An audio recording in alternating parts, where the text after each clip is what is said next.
Okay. And then BeerBiceps happened. I think we spoke about that also, the early phase of Yeah. BeerBiceps, where you weren't too sure, and then like, Yeah, because nobody knew no, that social media is going to become like this. It's going to boomerang so much that even television, compared to television, also people will start watching OTTs and they'll watch, they'll be constantly on their phones, and there would be something like Instagram or YouTube and all. Who knew?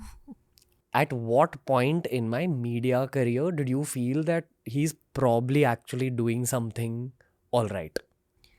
I don't think it's an exact moment, but gradually I think I could see that the money was coming in, and you had started investing properly, so you were looking at a building up a long term source of income and all those things. So gradually I realized that this itself, and at the same time social media also was had started booming, and in the middle you would tell me that you know what this person earns, you know what this Instagram star earns, and so on. So I it opened my eyes to the kind of money you all earn which I had no clue about. How do you feel about that? Because I've not done a higher education. I've not done an MBA.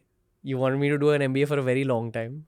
See, the point of you doing an MBA is not that you get educated and more educated and become a professor.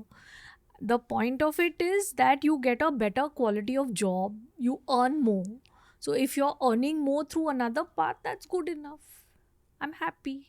Okay. I only wanted you to have some reasonable degree which you could bank on in bad times. But I genuinely feel times have changed so much that you can grow in life without a higher education. So I read this Instagram post or Twitter post that all Indian parents, they tell their children, first you become an engineer, then you do whatever you want.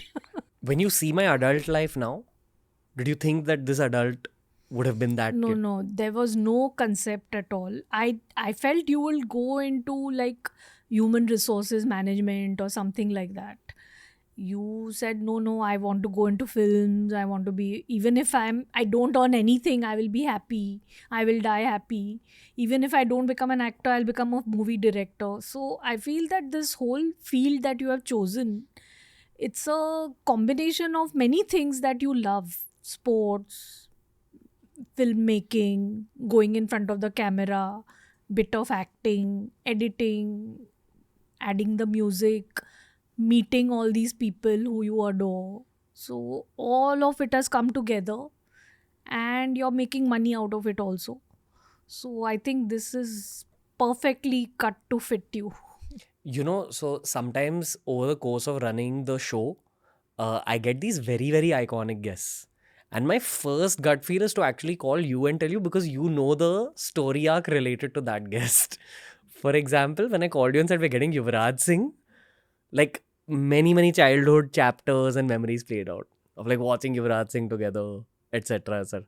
How do you feel about that? Because sometimes I feel weird about it. That shit. Like if I knew that this is how my life would be as a kid, I would have been very uneasy as a kid. Like that, damn, that's gonna happen one day in my life. How do you look at this?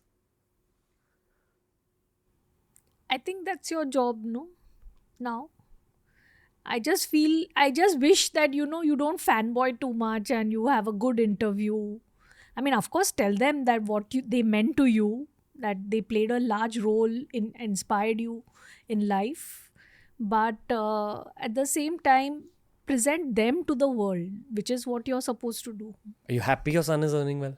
Yeah, of course, I'm happy. But I always told you three parts: save one third, spend one third, and invest one third. I remember buying you something fancy last year on your birthday. And it almost made you uncomfortable, but then made you happy. It made me proud that, A- see, my son can afford to give me this. Any messages about toughening up to people?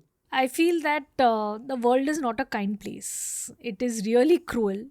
You're constantly judged, and parents tend to overindulge their children. That they protect the child, they say everything is okay, doesn't matter if you don't do well, doesn't matter, there'll always be a second chance.